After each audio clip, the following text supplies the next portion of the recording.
All right, so welcome guys to the script supervising workshop. I want to start out by asking how much do you guys know about the script supervising position? Do you guys know what it does on a set? I want to kind of gauge how much you guys already know. I can go. I know as much as I've researched it on Google and read some articles about it. So I know what their general responsibilities are, but not as much in depth of that, if that makes sense. Awesome. Awesome. Yeah. And Michaela, was there anything you wanted to add on to that? Sure. I know they're key to just notes during production that have to be fixed in post, or notes to the editor and stuff like that. Yes. Already starting off with a great amount of information. Let me go ahead and get into my slides. So because I can't go a second without coming up with a potentially funny title, this is the script supervising workshop, or the unexpected virtue of taking notes while on set. Now, obviously, you guys seem to know at the very least the basic definition of what a script supervisor is, but I will definitely be going more in depth as to some of the nitty-gritty things that a script supervisor has to look out for while they are on a set. Personally, let me click into that. Personally, I have script supervised on a number of sets before becoming the unit manager of EIV. I was the script supervisor for 707, a sitcom on the Emerson channel, Shadow Minds on EIV, Discord, and Arcadia, which were both BFA projects. Closing Time, again, on the Emerson channel, and The Eyes, which was another BFA. And these were kind of some pictures that I was able to take during my time there. In the bottom right-hand corner, this was Arcadia, which was a bit more simpler of a set to script supervise, since it mostly took place in one room, so there weren't as many moving parts that I had to keep track of. And then you can kind of see in some of these little monitors right here the set of 707, a sitcom, during its first season, which again was another thing that was pretty easy to manage, especially since it was a multi-camera production. We'll get into the differences of how script supervisors interact on a multi-cam setup versus a single cam setup. Now, in my mind, a script supervisor has two primary functions. Now, the first and most obvious that you guys probably know of is keeping the continuity on a set, making sure that people aren't teleporting between shots, making sure that an item isn't there 1 second and gone the next for no reason whatsoever. Now, the thing is, when I am script supervising, I usually like to break down continuity into 5 different categories. And to kind of give you guys an example of those categories, I'm going to talk about a little bit of an example scene. Now, who here knows what this is from? I know the movie and I've seen it, but I couldn't tell you the title. So I'm in the same boat, kind so of. sorry. It is Good Will Hunting. Yeah, gotcha. But yeah, so this is a pretty big, especially for people who are living in Boston, this is definitely a big movie. In fact, in case you guys didn't know, the actual bench that this was shot in the Boston Common. So the bench is actually, the bench that they actually shot this on is located in the Boston Common. You can actually go down and sit on it. It has a little plaque. I might not recommend going and sitting on it now just because you don't know who's been touching it. But yeah, so just a little fun fact for anybody who's in Boston right now. But we're going to do a little bit of a visualization. I don't know why I said that word that way. I meant to say it in a normal way, just visualization. But as you guys know, in this scene, there are 2 primary shots, 2 over-the-shoulder shots. This shot right here is from over the shoulder of Matt Damon looking towards Robin Williams, and then there is a reverse shot where it looks over the shoulder of Robin Williams and looks at Matt Damon. Now, the first category, and I believe I have them on the next slide right here. These are the 5 categories that I usually like to split most of my attention towards in terms of keeping continuity. If you can nail these 5 sectors, you're pretty much good in terms of script supervising. Like there's a couple of outlying details here, but most situations fall within these 5 categories. So to start off in number 1, we have the prop category, which is basically, and we can actually tie in the costume category here as well. Prop and costume categories are basically making sure that a person's costume and either a prop that they're wearing or holding is in the exact same place as the previous shot. So currently we have a shot right here. Let's focus for a second on Robin Williams' hat right here. So in this shot, we see that is clearly front on his head. He's wearing it. It's nice. It's groovy. It's keeping the sun out of his eyes. Fantastic. It's doing its job. But for those of you who have been on sets, you know that a camera will usually not just take a whole scene from this angle and then move itself around while still filming to film it from the other angle. Usually how a shot works is you'll take a series of takes from this angle, and then you'll turn the camera off. You'll move it around to the next position, which would be over the shoulder of Robin Williams looking at Matt Damon, and then they'll shoot again. Now, let's say that when filming this scene, they took about 5 to 10 takes for this shot right here. They ran the entire scene from this shot, and then they moved the camera over to the other side. While they're moving the camera over, let's hypothetically say that Robin Williams was like, you know what? I feel like my character might wear his hat a little bit to the side. Like he's a cool psychiatric person. You know, he wants to be hip. He wants to get in line with Matt Damon's vibe right here. He cannot do that. And it is the script supervisor's job to tell him that he cannot do that, because it might be less noticeable, but depending on where you're shooting it from, it might be very noticeable that his hat has changed, because you'd go from this shot where his hat is straight on to a shot where it suddenly teleports to being twisted. And don't even get me started on if he turned it all the way around just to look hip and fly. But yeah, so prop and costume continuity is probably the most obvious thing to keep track of. It's the thing that actually will make the most difference, and people will be able to point out more so when they're watching this in a theater. So for example, if Robin Williams had an apple in his hand, this is a very key thing. Food props in a movie are something to definitely keep track of. Because let's say during this shot, Robin Williams had an apple, and he kept constantly munching it at the beginning of each take. Well, from this take, that's not going to be that much of a problem if this is the first time you're seeing this shot. However, you have to make sure that when the camera flips around to this side, the apple that is in his hand has exactly the amount of bites when they're making the transfer cut. So, for example, let's say that by the end of shooting the scene from this angle, Robin Williams has taken 2 bites out of his apple. Well, you have to make sure that he does not take any extra bites out of that apple, because if you suddenly transfer it over to the camera looking from this way over the shoulder of Robin Williams, suddenly parts of the apple are missing. They've been eaten by an invisible mouth, and an audience could potentially point that out. In fact, one of the most things that I usually see people point out for the oddest reasons sometimes is how a character's tie is positioned.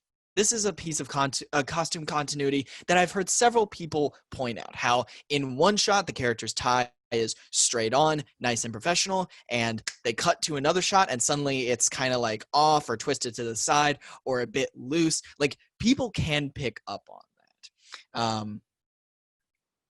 Now, the thing is, third category to make sure of is lighting. Now, for most scenes, like if you're filming an indoor scene, lighting isn't going to be as noticeable, but for a scene that is outside, it is absolutely paramount to keep track of this, because some shots in the professional industry can go on for hours on end. In fact, I think the longest amount of times, I think it was Stanley Kubrick when he was filming 2001: A Space Odyssey. For one singular shot, he filmed, I think, 132 takes. and it took nearly the entire day to get through. Now, for something like this, they definitely went through less takes. I don't know exactly how many takes they had to go through, but let's say you go through 20 takes with this one scene right here. It's a straight monologue from Robin Williams that takes a good fair amount of minutes. I can't remember the specific time, but I think it's about, we'll say 4 minutes. 4 times 20 minutes would be, a fair amount. That'd be over an hour, I believe. That'd be an hour and 20 minutes. My calculations are correct. That'd be an hour and 20 minutes. And depending on where the sun started when you started filming this scene, you would have to keep track of that. Because if it was high noon, that's when the sun is changing the most. The shadows are going to be different by the time you're done filming it from this side, and you'll have to counteract that with extra lights. Now, once again, if it's not something that's super noticeable, you don't have to bring it up, but it's something to keep in mind. Number 4 is gesture continuity. And this is something, I'll actually rope this in with gesture and facial continuity. These are 2 categories of script supervising continuity that some people tend to underestimate. So, for example, let's say Robin Williams, we kind of see right here in this shot that his posture is slouched, his arms are by his side. We can basically see everything that's going on with his body right here. Let's say that they shoot their 5 to 10 takes from this angle and they move the camera over. But when they move the camera over, Robin Williams suddenly decides, my back is kind of getting a little bit tired, or maybe I feel like my character might have his arm up like this. He might have his arm up like this to his side, or maybe he's leaning real far back because Robin Williams is getting back pain. He's really old. He just wants to relax a little bit. The actor cannot do that. That is gesture. That is a break in gesture continuity. And this is potentially one of the most noticeable things that an audience can see, because if you have several takes from this angle where Robin Williams has his hands down by his side, and then when you transfer the camera over, suddenly his arm is right here. When you're cutting between those 2 shots in the editing room, his arm is suddenly going to be teleporting up and down and up and down, and that's going to definitely be noticeable. Now, the thing is, with keeping all this kinds of continuity, the question is, why do we want to do this? Why do script supervisors have to do this? Why can't we just shoot a film? The mistakes happen. You guys can probably tell that the reason that a script supervisor is on set to keep continuity is so that the audience doesn't get pulled out of the magic. The entire purpose of film is to convince an audience that what they are watching is happening in real time. There aren't any cuts, and potentially this could happen in the real world, so people actually get sucked into the narrative. And if breaks in continuity are happening, then they get pulled out of that, and they suddenly realize that this is not a story, it's simply a movie.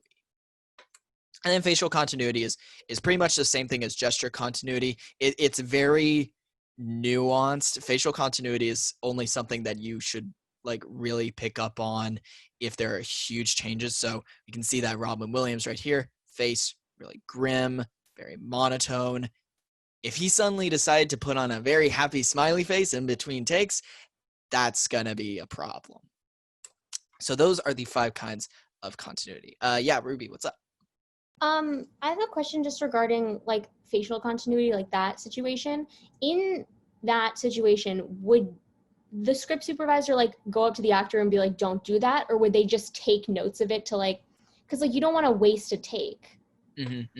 So that is actually a very good point. And that kind of brings up something I was going to talk about near the end, but I can definitely bring it up right now. No, I can wait. It's all good. Oh, okay. Yeah, I was going to go over how script supervisors interact with other people. Right. Okay, awesome. Thank you for asking, though. Let's see, up next, these are a couple of examples of where continuity was not held up. One of which is definitely something that when I was making this presentation, I didn't even notice myself until I saw it. But there's a scene in The Matrix where Trinity and Neo are up on a rooftop being assaulted by an agent. And in this one shot, we can see that Trinity has the gun pointed to the side of his head. But in the iconic slow motion fallback shot that happens next, the gun is aimed straight at his forehead instead. This is meant to show two things. Number one, breaks in continuity can happen in whatever movie you are a part of. It doesn't just happen in student films, it happens in big budget films as well. And there's another one we'll get into that you guys will probably remember since it was the most recent one. But with something like The Matrix, the second thing it's supposed to show is that even if there is a break in continuity, a scene can still be super cool with it. Since this is a very iconic scene from the movie and people aren't rioting because of these changes, it's it's edited in such a way that you don't even realize the change has happened. But also, this is another example of food continuity, where in Pretty Women, in a transfer between shots, the food that is in her hand changes from a croissant to a pancake. Now, this is something that I've always been really confused by, since it's from the same angle. Like from here, this is two different camera angles. This is from the same angle, which means that in between takes from the same camera angle, they put a different piece of food into her hand and then spliced between the two. So I would be very curious to see what the editing booth was like that day. And another example is the famous Starbucks coffee cup in Game of Thrones. This is technically a break in continuity, as there is another shot in this scene where the Starbucks coffee cup is not in frame, which means that they had to place it at some point between the transfer of takes. But this is both a break in continuity and somebody just not being as observative.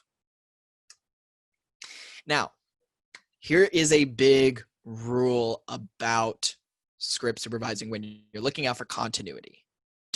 If you guys ever become script supervisors, don't beat yourself up for missing something.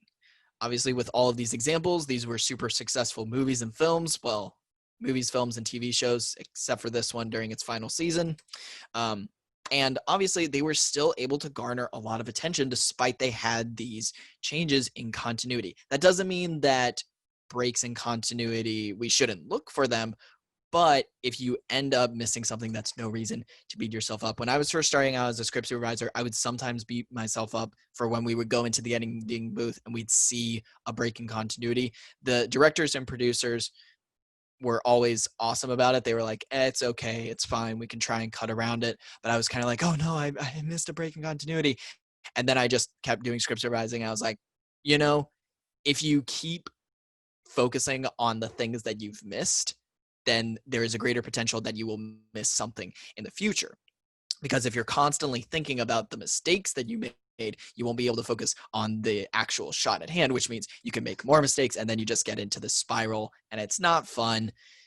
So don't beat yourself up for missing something. Now, this is the second purpose of a script supervisor. It was something that you, Michaela, mentioned at the very beginning, and that is communicating the director's vision to the editor. Now, for this, I believe I have an example of a notes format that I use for actually keeping notes when I am script supervising. And I'm going to actually run through what all of this nonsense means. So for something like this, usually what I like to do is I like to print out 1 page of notes per shot. Not per scene, per shot. So what I will do is, usually before this kind of gets into what a script supervisor has to do before an actual shooting day. What I will do as a script supervisor is, before an actual shooting day, I will reach out to the director of photography and the director, and I will ask them for their shot list. And then what I will do, hopefully they have a shot list ready that is in order of what they intend to shoot, so kind of like a production schedule shot list. But if they just have a standard shot list, that works too. And what I will do is I will print out one of these note documents for each and every shot on their list. Now, depending on the amount of filming that they're doing that day, that means that you could go from printing 20 pages of notes to, I think the maximum that I've ever had to print out was 80 for one day. That was a bunch of like mini takes that we were doing in one day of filming, but it was still a lot. And basically what I'll do is, on each piece of notes, I will mark down the scene number. I will mark down the shot number right here. So you could go scene 9, shot A. So that would be shot 9A for that day. I always record down the title of the piece that I'm working on, the director of it, and the date that these notes are supposed to be taken on. That just helps me for organization later on when I'm sending these notes to the director and editor after shooting finishes. I also record down the shooting day right here. This right here, most of this stuff is stuff that I do not fill out. This is stuff that I wrote down just in case I ever needed to use it, but most of these things are for sets that are a lot complicated than you'll find on Emerson sets. So recording down the FPS of the camera roll, the sound roll, the focus, the mag stop. All of these things might be helpful for working on professional sets, but for working on Emerson sets, probably not going to need to know any of them. The only things that you might need to record down are the lens that a camera is using, if it's 16 millimeter, 24 millimeter, 30 millimeter, just so you know at the speed that it's going at. And whether or not, I've never had to use GT because Emerson sets don't use this, but recording down whether or not the shot had synced audio, which basically says that it has audio, or whether it had MOS audio, which means it had no audio. So basically sound or no sound in a take. And then I record down the interior, exterior, day, night, and the actual location written in the script. This just helps me for organization. So when I look at a page of notes, I know exactly what the shot is supposed to be, what it's recorded down as, and I'm ready to start taking notes immediately when we go up for a take. Additionally, right here, this little description box, this is something that has definitely helped me out. What I record down in this description box is things that I have to look out for when we're filming a take. Usually a shot list. If a shot list is prepared correctly for a script supervisor, usually each shot will be accompanied by what ends up happening in that shot, whether it be the page numbers that it encompasses or the lines that it starts and stops on or something. It'll have an indication of what space in a script this shot is going to take up. And what I'll do is I'll go in to the script. I'll hopefully have a copy of the script on hand. I'll look through the script and I'll read out that section that shot is going to cover. And while I'm reading through that, I will take notes in the description. Again, this is all before we even get on set. I'll look through and I'll take notes on things that I think could have the highest potential of breaking continuity. So if a character has, or going back to the Good Will Hunting example, if a character had an apple in their hand, if in the script it said, Michaela was holding an apple at this point. If it said that, I'd write down keep track of apple or something like that, just so I know when we go up for a shot what I have to be looking for before the shot even happens. And then right here are the actual takes for each shot. So if this was shot 9A, this would be take 1, take 2, take 3. I record down how long it lasted. And then this right here is the notes section. Now this notes section is where the editor of whatever film you're working on will thank you from the bottom of their heart. Because have you guys ever had to edit a film before? I haven't done like a film, but like I've done like projects and like video projects and such. Gotcha. Well, for stuff on Emerson sets, picture this. You're an editor for an Emerson big film project for EIV or Emerson channel. And at the end of a shooting day, you get sent all of the video and audio files that you would need to do it. And you look at all these and you're like, okay, this is going to take a while to sift through, because Emerson directors can definitely take a lot of takes. But the thing that a script supervisor can do is, like I said before, communicate the director's vision to the editor. So if there was a shot, let's say we were doing scene or shot 9A for this one. Let's say you go up for shot 9A and you do 4 takes, but on take 1 there was a fire truck that went by in the background, and you could hear the sirens in the audio. That's something you record down in the notes. Could hear fire truck in the background, audio potentially corrupted. You could also record this down in the sound notes, but it depends on how stressed you are at the moment if you want to record it down in 2 places. For take 2, maybe you could say Apple continuity off in this shot. For take 3, let's say everything went well. There were no breaks in continuity. There was no corruption to the audio. The actors were all on point. So you could say all good. And on take 4, let's say, for example, in take 4, everything also went pretty much perfectly. There were no obvious problems. Let's say at the end of take 4, the director goes, okay, let's move to the next shot. It is your job as the script supervisor to ask the director, hey, so we at take number 3 and number 4 seem to be the best one. There weren't any breaks in continuity. The audio is pretty good. Which do you think, director, which do you think was the best take out of those 2?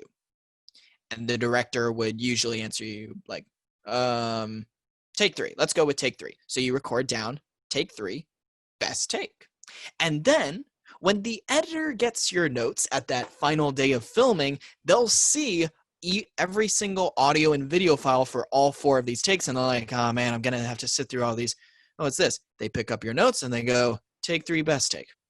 Okay, well now I don't even have to look at these 3 other takes. It saves an editor so much time when you record down which takes were good, which ones had problems. It just lets them know which they can skip, which they might have to look at, and which are 100% good to go already. It just saves so much time. Now, this I've already talked about a lot at this point. My process before the shoot is finding out who the director, DP, and editor are. Now, these are the 3 roles that you're probably going to be interacting with the most, apart from the actors. And this is where I want to talk about how script supervisors interact with people on a set.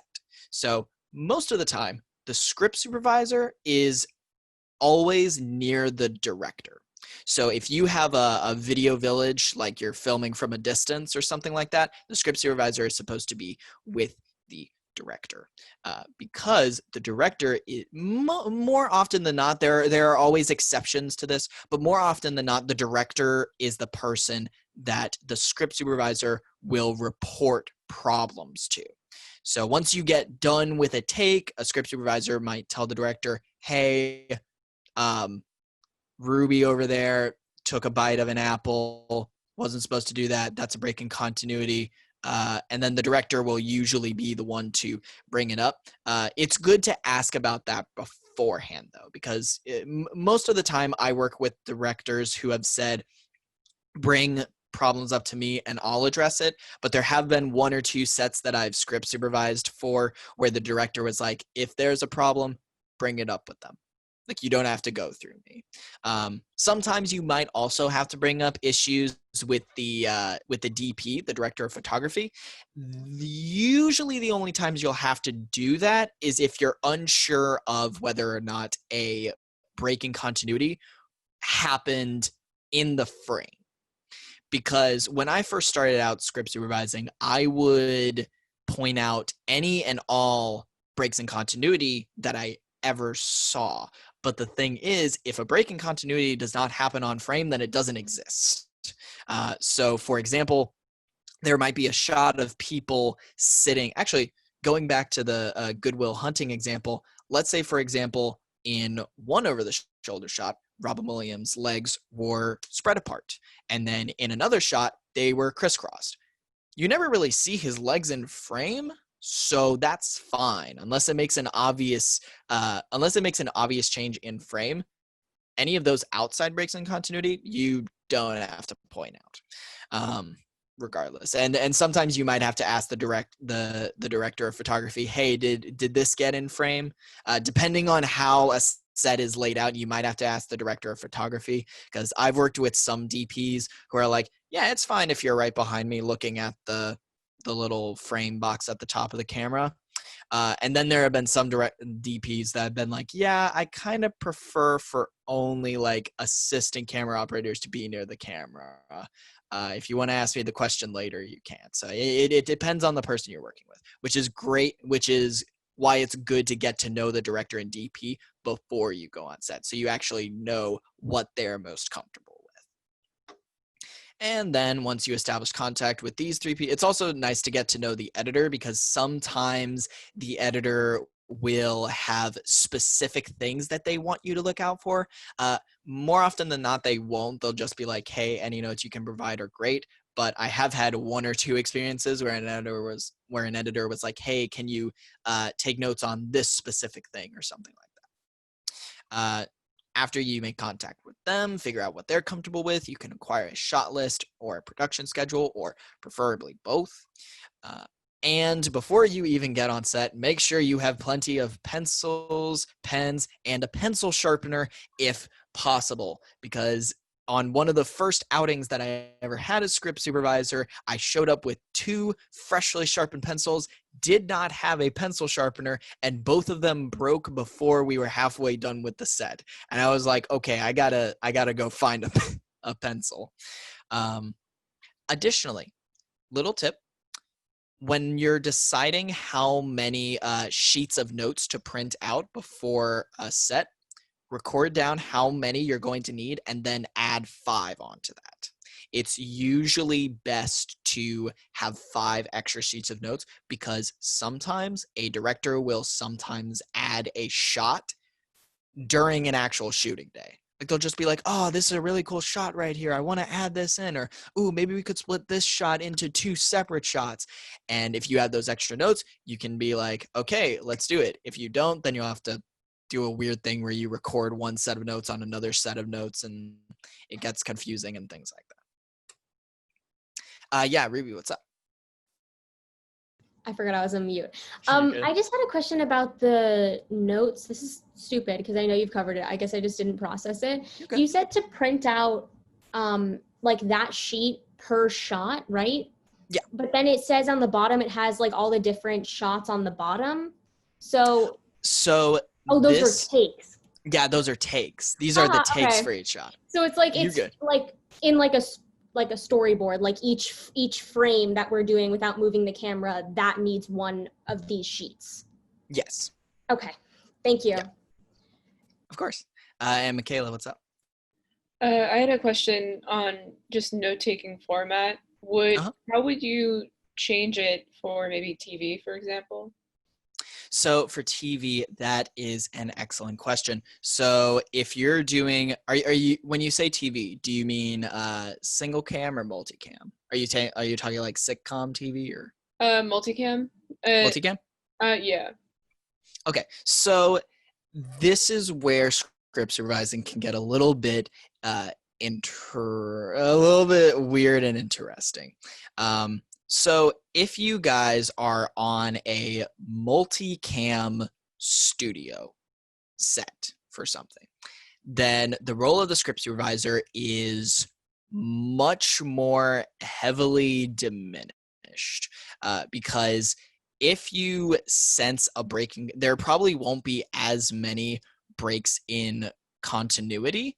The most that you'd probably have to look out for is an adjustment in a costume between settings. So if like a character starts in one setting and goes to another setting and they're wearing an entirely different outfit, that's a break in continuity. But what makes multicam setups, especially for filming like sitcom style shows, different is the fact that usually they end up filming an entire scene in one take, and they only use that one take when they're editing, whatever the best take is. So for example, when we were filming 707, a sitcom was the first show that I worked on as a script supervisor that was a multicam setup. And at first I didn't exactly know what to do, and it didn't seem like the producers knew either, because they had never script supervised and they didn't exactly know what the position did. But what you would have to do in that situation is simply, if you film multiple takes for one scene, write down what the best take was. Make sure to ask whoever is the director in studio. So in terms of your layout, the script supervisor should be in the studio with the director, hopefully, so they can ask them direct questions. When you're filming a scene for a show like that, you'll probably film probably like 3 to 4 takes if you're working on Emerson sets, maybe a couple more if you're working in the professional industry.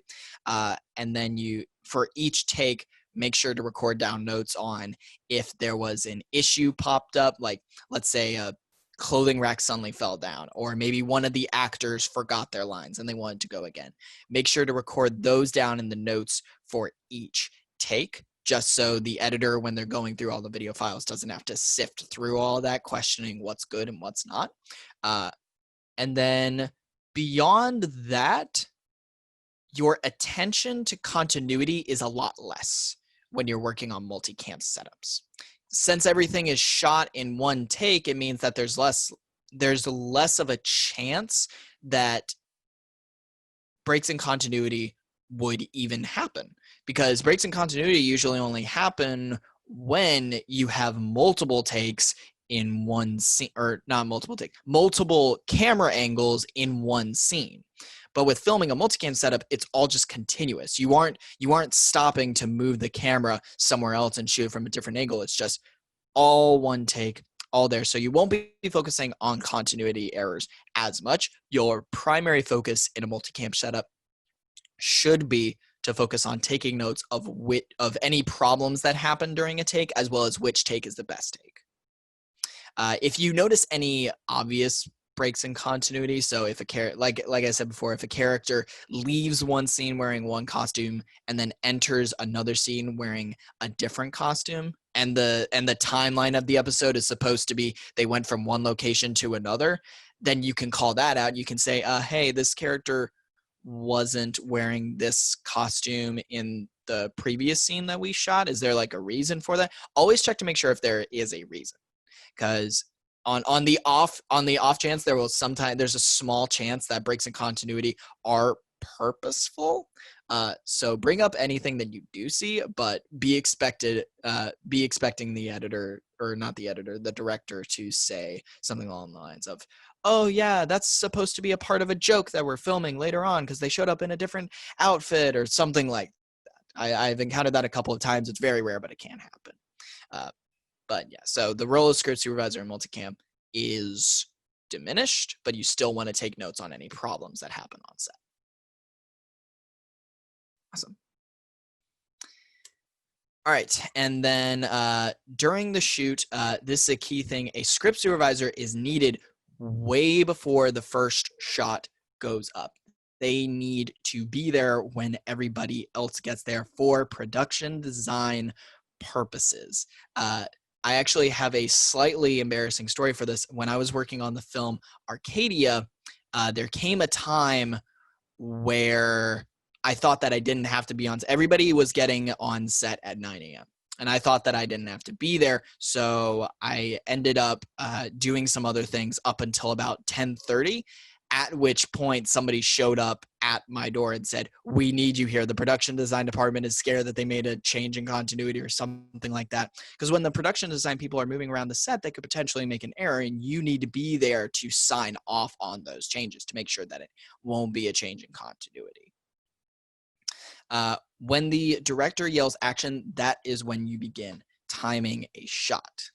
So right here in this section right here, the timing for each take is something that only helps out the editor, because it helps them clarify which take is which take. Because when they're looking at the whole list of video and audio files that get sent to them, sometimes their order can become jumbled up. So they might see take 2 first, and then take 3, and then maybe take 1, and then take 4. But they always see the amount of time that each take has. And if you record down the timing of each take, that helps them know, okay, this is for sure take 1 because the script supervisor said it lasted this long, and this is how long the audio video file is. You'll probably be a second or two off, but don't get hung up on But when the director yells action, that's when you begin timing. And when the director yells cut, that is when you stop timing. It's also good that when you get on set, usually I use the timer on my phone for timing a shot or timing a take. But you can also bring, like, as long as it doesn't make noise, you can bring any kind of timer that you guys have, maybe even just a wristwatch. Like I said before, after the take is over, make sure to check in with the DP to make sure that any potential breaks in continuity actually happened in frame. Also check with the audio team to ask them if there are any audio issues that you should record down. Additionally, this is a big thing, and this is something that you guys, if you ever became script supervisors, that you might not even know is happening. Make sure to listen in for any changes or cuts being made to the shot list. Depending on the experience level of the people you're working on, sometimes for any odd reason, the first AD or the director or the DP might not remember to tell the script supervisor that a shot is being cut or expanded or duplicated or changed in any way. So you have to be on the lookout or on the ear out. You have to be listening in to see if you hear the first AD saying, okay, so this shot is going to be cut, immediately go over there and say, oh, are there any shots that are being cut? What changes do I have to make? Got to be listening out because sometimes they just won't tell you. The first AD is usually the one to confirm things like that, but you can also go to the director if they're closer.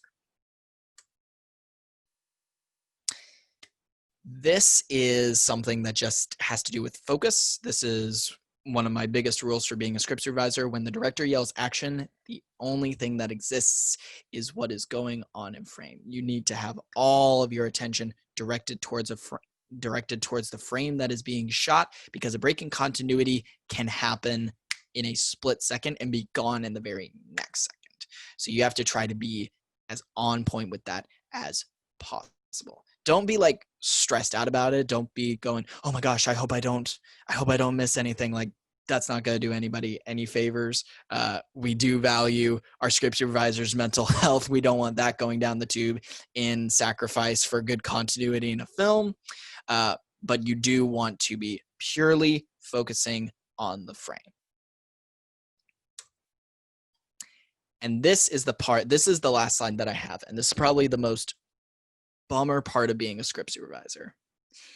And this is actually a rule that also goes for the audio team on a set, is that the best script supervisor is one whose work goes unnoticed. Because, I mean, think about it. Your job is to keep the continuity of a film, which is something that the audience, when they're watching it, is probably not going to notice. The audience will not notice when continuity is good. They will only notice when the continuity is bad. which has led some people to think that there are only like bad script supervisors, because they'll only notice their job when they are not doing their job. But this is the thing about being a script supervisor that is probably the most bummer part. Now, here's the thing. If you are a good script supervisor, you will get the undying love and affection of the director, the EPs, especially the editor, whose migraines you will probably help diminish by taking adequate notes. But it's mainly going to be the people on set that will be most appreciative of you. And this is a rule that also goes for the audio team on a set as well. So script supervisors can kind of relate to audio teams, because audio in a film, like continuity, is just supposed to be good, because it's supposed to be a simulation of real life, right? There aren't supposed to be any problems in continuity. There aren't supposed to be any problems in audio. So that is one thing to like kind of keep in mind when you're deciding like if you want to become a script supervisor or not, or if you guys are just here to learn what they do, that's okay too. And that is about the end of my presentation. Does anybody have any big questions of anything that we went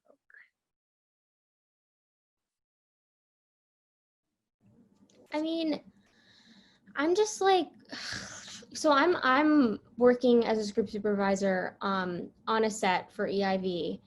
which is very Nice. exciting, but I'm very nervous. So like, if like any just like advice on like, I'm just kind of worried about like, there's the 5 things that you need to be watching for in continuity. Mhm. Just being able to like keep track of all of those things while each take is going on. Like, how do you do that? you know, or like, is there Um, any advice on that? a lot of Adderall. That's my answer. I'm just kidding. I actually have an actual answer. Um, so, so I do understand the feeling of being a new script supervisor, and props on you to doing any outside research at all about that. Like before, have you guys had which set is it? Have you guys had a first shooting day? We have not shot yet. We've done some pre-production. I'm working on Men in the Box. So we started filming the 17th, so 2 weekends from now or Yep. so. I know exactly where you guys are going to be filming because I'm helping the EPs book spaces in like the black box and things like that. I'm actually going to like be doing a little bit more of that after this workshop. So that is fantastic. I actually know funny enough, one of the EPs on that set, Lindsay, used to be the costume designer on something that I EP'd for EIV. So that was just kind of a nice progression. But anyways, yes. So I'll actually start off by saying, if you would like, I know that I have your email because you fill out the interest form. So what I could do is, if you guys are interested, I can send you the Google Sheet form or the Google Sheet template that I use for taking notes. Do you already have like your own note taking template? Or? I like made my own, but I would love yours because I think it's a lot more thorough. So I would love that. Of course. Yeah. I actually ended up making mine as well because I think the first like official script supervising gig that I worked on was Shadow Mines for EIV. And I didn't do as much research about that. I simply got an email after getting hired on. I got an email from the EP saying, "Okay, so can I have a look at your template?" And I'm like, "Wait, what?" So I went out, researched like other templates, and then put one together that combined a lot of the other aspects of them. But yeah, so I can definitely send you ahead that template.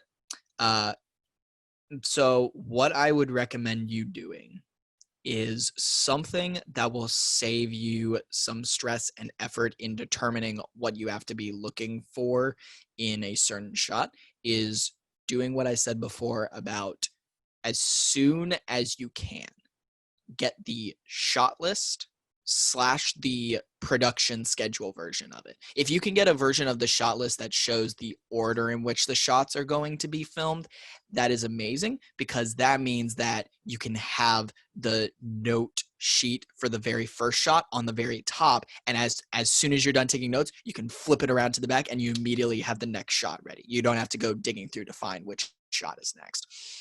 If you can get the production schedule version of the shot list, what I recommend you do is the day before you're supposed to go up for filming, each day before you're supposed to go up for filming, I would recommend you figure out how many shots you're supposed to shoot on the next day. So if you were supposed to shoot on a Friday, on the Thursday, figure out how many shots they're planning on shooting on Friday. And the reason I say the day before is not for procrastination's sake. It is because changes can be made to the shot list sometimes up to the day it happens. In fact, like I said, changes can be made during the day of, but it's good to have like all of those changes out of the way beforehand.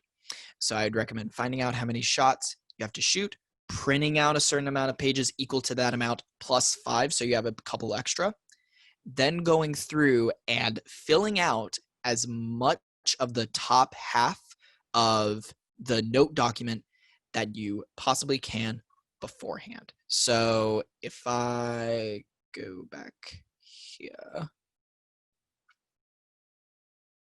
So for this, before your shoot day, I would recommend you record down scene number and the shot letter. It'll usually be a shot letter for it unless they're doing something different.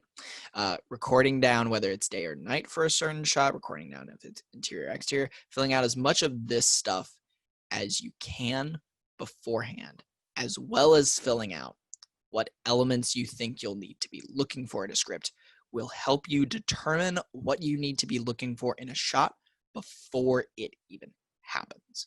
So when you get the shot list and you print out the amount of note sheets that you need for that, go through each shot, read through, also get a copy of the script if you don't already, and go through what that shot is covering in the script. If they prepare their shot list correctly, like I said, it will list out what section of the script that shot will be covering.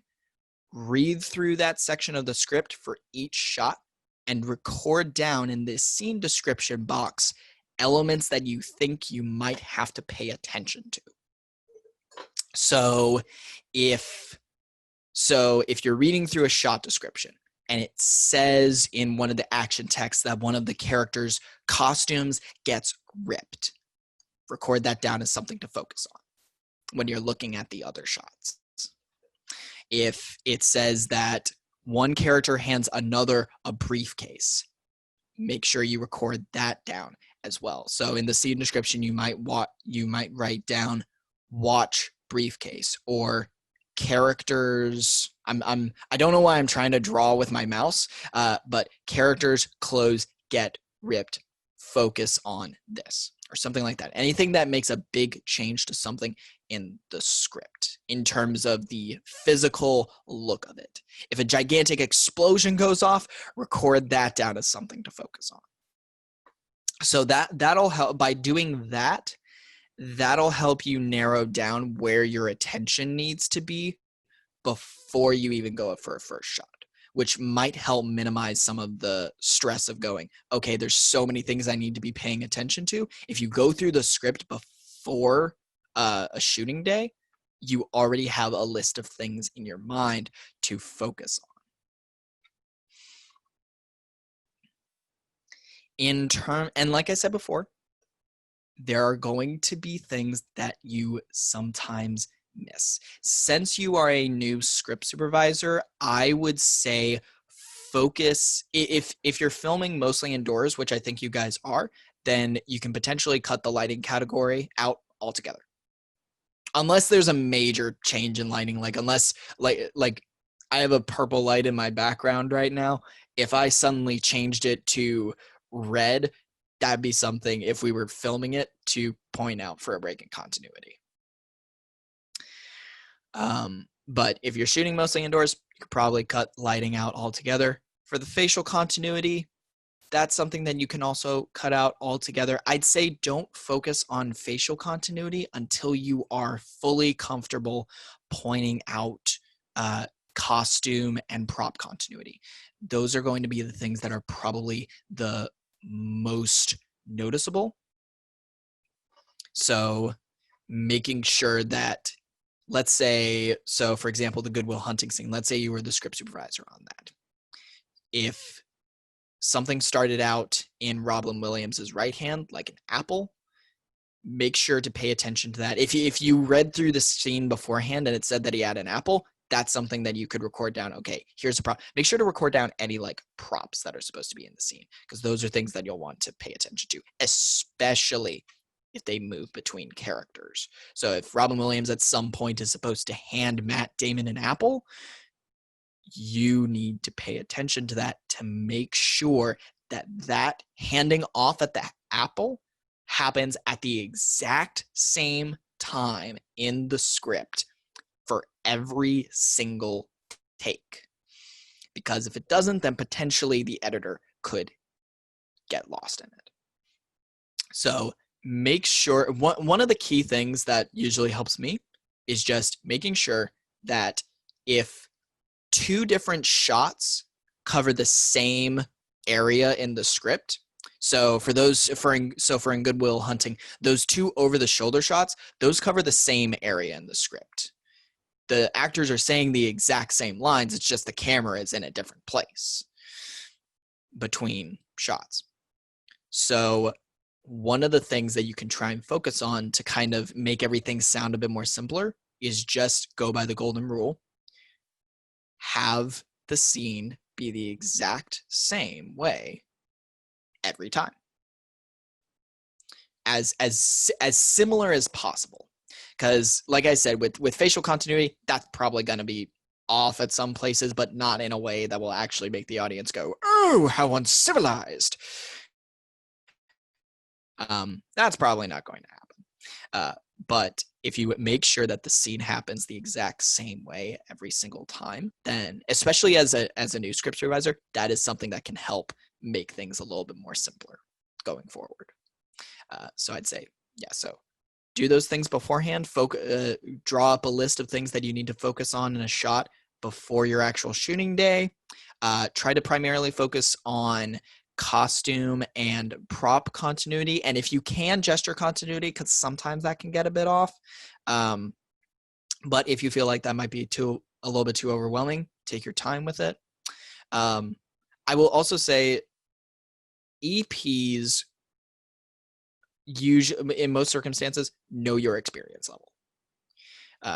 After interviewing with them and seeing your resume, they know how much experience that you have in some things, usually, at least relatively. So, and I know the people that are working on Man in the Box, and they are fantastic people. If you miss a thing here and there, they're not going to get frustrated on you. And if they do, you're still learning. So it's fine. That's why I said, like, don't beat yourself up on it, because there's so much happening in a shot at once that it can sometimes be impossible to catch all of it, especially in fight scenes. Fight scenes can be weird. But just try to record those things down beforehand, focus on prop and costume continuity and potentially gesture, and try to make the scene happen the same way every time. That's the best way to get continuity. And if you keep on doing this more and more, then you'll pick up on more little nuances, and hopefully you'll become more comfortable so you can point out facial continuity. But I know that, like, it can sometimes be overwhelming at the very first part of it. But at the very least, you're doing something that's single cam. Going in as a script supervisor for your first time on something that is multicam is definitely not recommended by me, because it's such a different format to everything else that you could possibly be a script supervisor for. So if you script supervised on a multicam setup first, you would be underprepared to go into script supervising on anything else. Whereas if you go into script supervising on anything else, you're more than prepared for multicam. You just have to know, like, the changes. Did that kind of help narrow some things down? Okay, For sure, awesome. this is a really informative workshop. Yeah, I've done that. I did. This was how I, like, earned.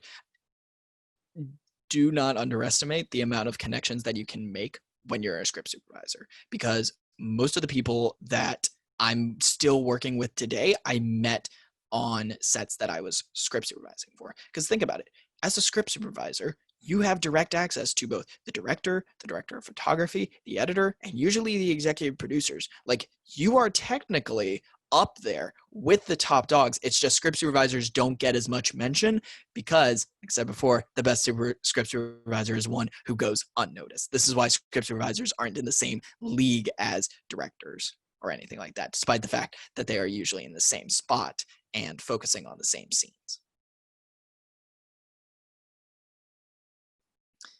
Alrighty. Yeah, another question? Yeah, this is smaller, I guess. When I was, like, researching it, I know a script breakdown is a huge part of the job. What I've made one, but, like, I want your opinion on, like, what is a good one? Like, what's the right way to make it? Oh, Okay, hi. see you, Michaela.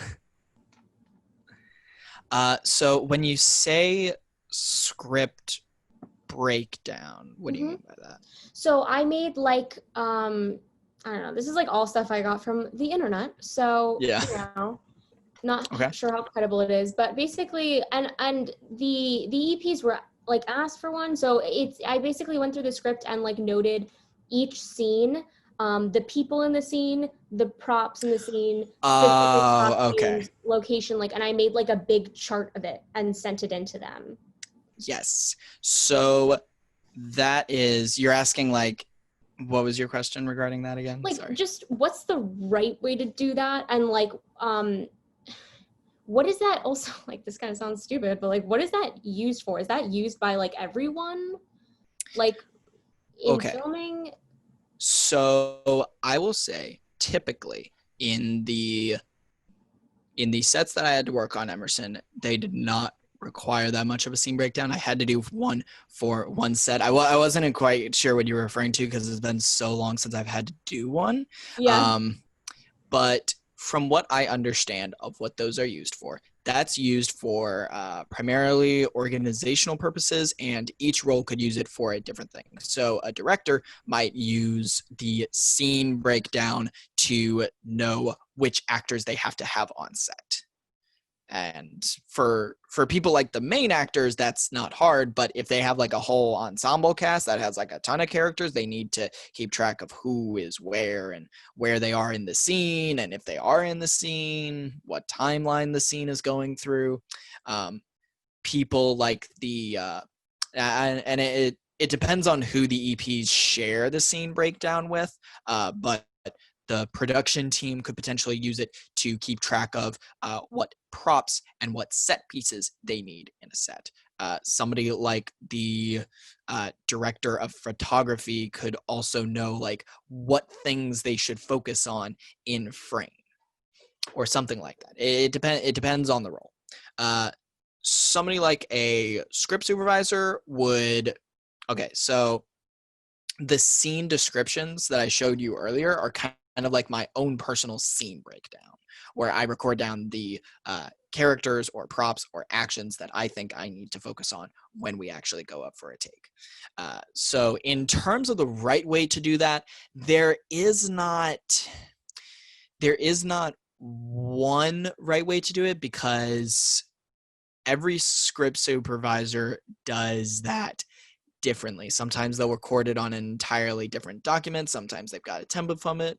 Sometimes they record it down on the script itself and then just send people scanned copies of it.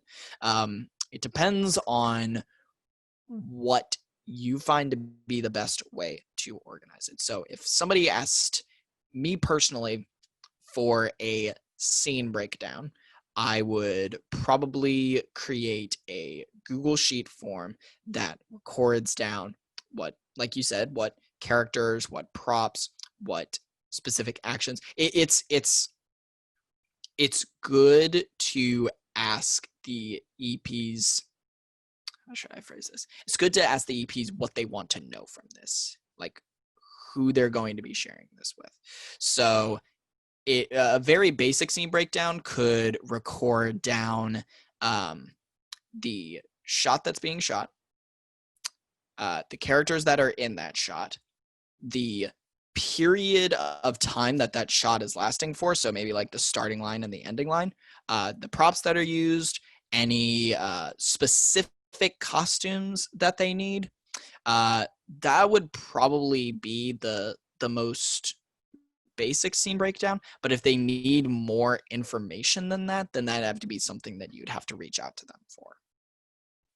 I unfortunately do not have a template for scene breakdowns because, like I said, most of the programs that I worked for did not require one, and I was able to get by with simply writing down in the scene description for each shot. That was kind of like my own personal scene breakdown. But I have also seen an interesting way that I've seen of people using it is recording it down specifically on the script. And if you wanted to go with both methods, you could create a Google Sheet for like more direct analysis. But what you could also do in addition to that is you could go through like the script and mark down in like colored pen, if you have one, or a Sharpie, where certain things are. So like at the start of a specific scene, you could write down in like little notes the characters that are there, the props that are used, any costume changes, any time changes or things like that. And then this is a part that can help you as a script supervisor specifically. What you can do is you can have the shot list open right next to you and record down in the script where a certain shot is supposed to start, and then draw a line down through each page and then stop the line when the shot is supposed to stop. And that can potentially help you keep track of which shots are going to be filmed on top of each other. So for example, in the Goodwill Hunting scene, both of those over-the-shoulder shots are filmed on top of one another because the characters are saying the exact same lines, just from two different camera angles that the editor will then be able to splice between, just to make a cool cinematic effect. But you can mark down on the script where shots start and end, so you can keep track of which shots are going to be layered on top of one another or which shots aren't going to be layered on top of one another. So that could help you out organizational-wise. Yeah, that's great. Sorry if that didn't give a very specific answer, but no, I mean, I think I can do that. You know, that's something I can wrap my head around. I can do that. Awesome. Yeah, thank you so much. Oh my gosh, my roommate just got back. Perfect timing. Thank you so much, and have a great day. Of course, I will go ahead and send you the notes template. Yes, please do. Thank you so Awesome. much. Of course. All right. Good night. Good night.